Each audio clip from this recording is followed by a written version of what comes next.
চিন্তা করবেন না, অনেক নাম বাদ গেছে। कि जो ऑनलाइन किया है वो यहाँ जमा नहीं होगा। बिहार इलेक्शन के वक्त जब वोटर लिस्ट की जांच की जा रही थी तब ये मामला सुप्रीम कोर्ट में पहुंचा था। तो अदालत ने एक अहम बात कही थी।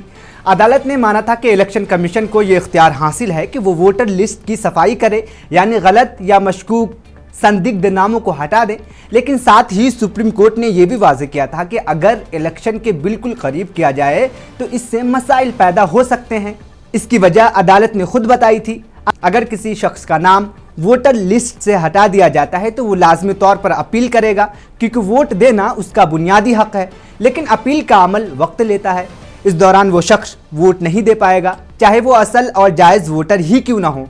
अदालत का कहना था कि इस तरह किसी का हक ज़ाय हो सकता है, जो कि जमहूरियत के उसूलों के ख़िलाफ़ है। ये सब बातें सामने होने के बावजूद बाद में सुप्रीम कोर्ट ने मगरबी बंगाल में इसी तरह के अमल यानी SIR की इजाज़त दी। यही वो मकाम है जहां से सवालात उठने शुरू होते हैं। लोग पूछ रहे हैं कि जब अदालत ने पहले ही खतरात की निशानदेही कर दी थी तो फिर इसी तरह का अमल दोबारा क्यों होने दिया गया। मजीद हैरानी की बात यह है कि बंगाल में इस पूरे अमल के लिए सिर्फ 4 महीने का वक्त दिया गया। एक बड़ी रियासत, एक वसी रियासत जहां करोड़ों वोटर्स हैं, वहां इतने कम वक्त में वोटर लिस्ट की मुकम्मल जांच करना बहुत मुश्किल काम है। यही वजह है कि कई माहिरीन और सियासी मुबस्सिरीन का कहना है कि इतने कम वक्त में दुरुस्त और मुनसिफाना जांच मुमकिन नहीं है। यहाँ एक और बात काबिल गौर है कि आसाम में ऐसा कोई अमल नहीं किया गया। तो फिर सवाल ये है कि बंगाल में ही क्यों किया गया। इसके पीछे कोई ख़ास वजह है या फैसला यकसा उसूलों पर नहीं लिया गया। बिहार के केस के दौरान सीनियर वकील अभिषेक मनु सिंघवी ने एक नहायत अहम और बुनियादी सवाल उठाया था। उन्होंने कहा था कि अगर एक भी जायज़ वोटर का हक छीना जाता है तो ये सिर्फ एक फ़र्द का नुकसान नहीं बल्कि पूरे जमहूरी निज़ाम पर हमला है। उन्होंने कहा कि यह आइन के बुनियादी ढांचे, बराबरी के उसूल और जमहूरियत के रूह के ख़िलाफ़ है। सुप्रीम कोर्ट की बेंच ने उनकी इस बात से इत्तफाक भी किया था। लेकिन अब बंगाल में तकरीबन 27 लाख वोटर्स के नाम वोटर लिस्ट से हटा दिए गए हैं। तो वही सवाल दोबारा खड़ा हो गया है। अगर एक वोटर का हक छीनना भी गलत है तो फिर इतनी बड़ी तादाद में लोगों के हुकूक मुतासिर होने पर अदालत ने मजबूत कदम क्यों नहीं उठाया। योगिंदर यादव, जो इस मामले में दरखास्त गुजारों में शामिल है, कहते हैं कि सुप्रीम कोर्ट ने 4 महीने में इस अमल को मुकम्मल करने की इजाज़त देकर गलती की है। उनका कहना है कि इस जल्दबाजी की वजह से बहुत सारे जायज़ वोटर्स मुतासिर हुए हैं। एक और अहम मसला यह है कि इस मामले की समाअत मुकम्मल होने के बावजूद अभी तक अदालत का हतमी फैसला तक नहीं आया। अगस्त 2025 से लेकर जनवरी 2026 तक समाअत हुई, लेकिन इसके बाद भी महीनों गुजर गए और फैसला सामने नहीं आया। ये ताख़िर खुद एक बड़ा सवाल है, क्योंकि ऐसे मामलात में जल्द फैसला आना बहुत ज़रूरी होता है। मगरबी बंगाल की वज़ीर आला ममता बनर्जी ने भी इस मामले पर खुलकर बात की है। उन्होंने कहा है कि जिन 27 लाख लोगों के नाम वोटर लिस्ट से हटाए गए हैं उन्हें वोट देने का हक मिलना चाहिए। उनका कहना है कि ये सब लोग जायज़ वोटर्स हैं और उन्हें उनके हक से महरूम नहीं किया जाना चाहिए। रिपोर्ट्स और ज़मीनी हकीकत को देखें तो एक और तशवीश बात सामने आती है। कहा जा रहा है कि जिन इलाकों में मुसलमानों और दलितों की आबादी ज़्यादा है वहाँ ज़्यादा लोगों के नाम वोटर लिस्ट से हटा दिए गए हैं। ख़ास तौर पर मुर्शिदाबाद, नॉर्थ 24 परगना, साउथ 24 परगना, हावड़ा, हुगली और दीगर अजला में बड़ी तादाद में नाम हज़फ हुए हैं। इसके अलावा कुछ इलाकों में जहाँ दलित आबादी 25 से 30% के दरमियान है वहाँ भी बड़ी तादाद में नाम काटे गए हैं, जबकि कुछ ऐसे इलाके हैं जहाँ कबायली आबादी ज़्यादा है वहाँ कम नाम हज़फ हुए हैं।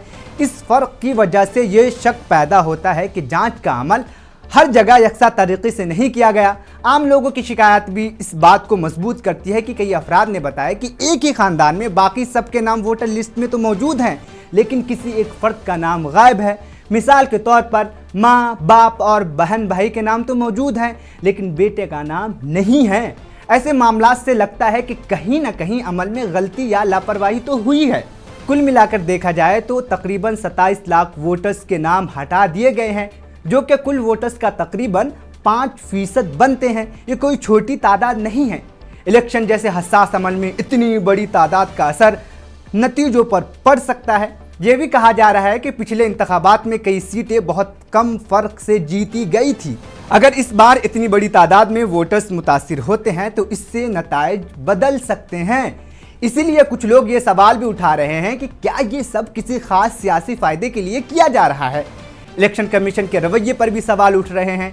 तृणमूल कांग्रेस के रहनुमा ने इल्ज़ाम लगाया कि जब वो कमीशन से मिलने गए तो उनके साथ मुनासिब रवैया इख्तियार नहीं किया गया।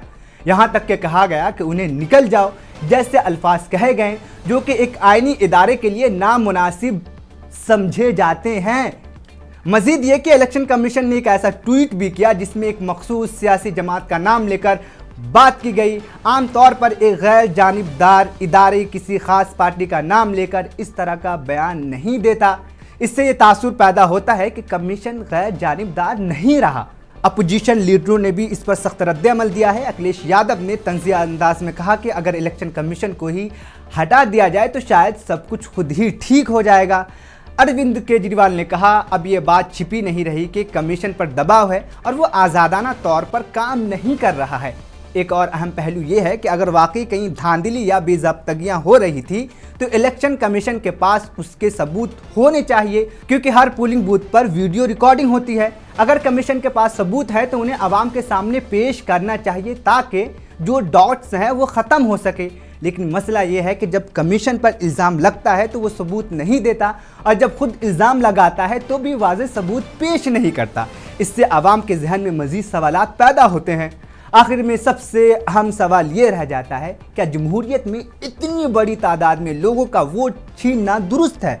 अगर ये गलत है तो उसे रोकने के लिए मजबूत कदम क्यों नहीं उठाए जा रहे हैं? और सबसे बढ़कर आवाम की आवाज़ इस मामले में वाज़ेह तौर पर सामने क्यों नहीं आ रही है?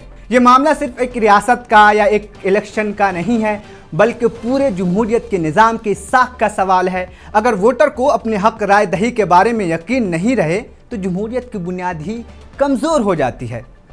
तो इस खबर पर आपकी क्या राय है? इस खबर को रिकॉर्ड किया है हमारे साथी हामिद खान ने। मैं मोहम्मद शहबाज। देखते रहे मुंसिफ टीवी। शुक्रिया।